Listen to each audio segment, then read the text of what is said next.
aoka ho mpamindra fo ianareo mba ho tahaka ny Rainareo mpamindra fo. Lioka toko faheny, andiny faheny amin'ny telopolo.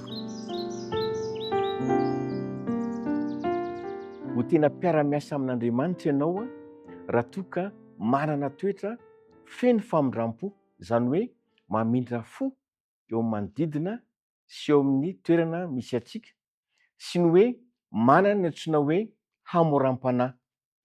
Tsarovy fa nomen'Andriamanitra antsika izany fahafahana manao izany, satria hoy ny fanambarany manao hoe ny famindrampo no sitrako. Izany hoe tian'Andriamanitra hiseho amin'ny fiainantsika ilay tena fitiavan'Andriamanitra. Izao ankasitrahan'Andriamanitra tokoa ianao raha toka atao am-po izany famindrampo izany, izany hoe tsy atao ivelany fotsiny fa tena zava-misy marina. Atao am-po ihany koa ny fiainana feno fiantrana, ampifaliana, ampitiavana, ary indrindrandrindra ny hoe rehefa tena fenotsika fitiavana ny manodidina dia faly sy ankasitraka Andriamanitra. Ho mantsy ny fanambarany manao hoe izay miantra no hiantrana, ka raha miantra olona ianao dia mba hiantrany ihany koa. Fa izao no tadidio, tsy ho very maina ny ezaka ataonao rehetra, satria hisy fiadanana ao am-ponao amin'ny fanaovana izany asa fangorahana izany. Ankoatran'izany dia ho faly mandrakariva ianao satria hita sotra amin'ny fiainanao fa hisy loharano mpitahiana ny amin'izay ataonao rehetra. Izany hoe rehefa manao fangorahana, famindrampo, izany hoe miantra ny hafa isika, dia hisy fiadanana miboboka tsy mety ritra ao anatinao.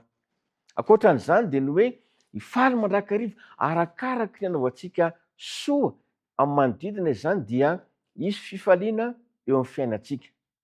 Mampanantena ny tompo, toy izao ny fahampanantenana, fa rehefa tonga ny ady sarotra, izany hoe ny andro mahory, dia tsy afony ianao. Ankoatran'izany dia mamindra fo koa izy rehefa tonga ny fotoam-pitsarana. Izany hoe ilay asa soa nataonao, ny famindrampo nataonao, ny soretra nataonao dia tsy ho very maina, satria hitan'ny tompo avokoa izany rehetra izany, ka tsy afony ianao amin'ny andro mahory, amin'ny fisedrana, ary hiantra anao izy rehefa tonga ny fotoam-pitsarana. Zavatra mahafinaritra dia izao, mampanantena ny tompo fa hanomenao fiainana mandrakizay ho setriny sy ho tambiny izany fangorahana ataonao ho an'ny hafa izany. Zava-dehibe dia izao, ho raisan'Andriamanitra ho zanany ianao, satria mpiara-miasa aminy, manao aminy ny asa soa rehetra, ary indrindrindra hoe maneho ny toetrany amin'ny manodidina.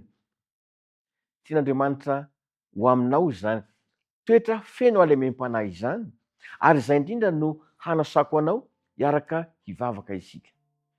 Misaotra tompo tamin'ny tean'io ity fa nomenao anay ny vahaolana rehetra mba hahafantarinay fa mpiara-miasa aminao izahay. Tompo malalo, vileo anatinay ny fiainana feno fangorahana, feno famindrampo, ary indrindrindra afaka manampy ny hafa amin'ny fotoana rehetra. Mino izay tompo fa ny asa nataonay dia hosolonao fiadanana ao anatinay tsirairay avy, indrindra ny hoe ahafahanao mamonjy sy manampy anay amin'ny andro mahory. Matoky izay fa amin'ny tean'io ity dia ho zanakao izay tsirairay avy, satria mpiara-miasa aminao, hanisan'izay nantsonao ho amin'ny asa fanompona, ary haneho ny voninahitra ao amin'ny fiainanay rehetra. Amin'ny anaran'i Jesosy, amen.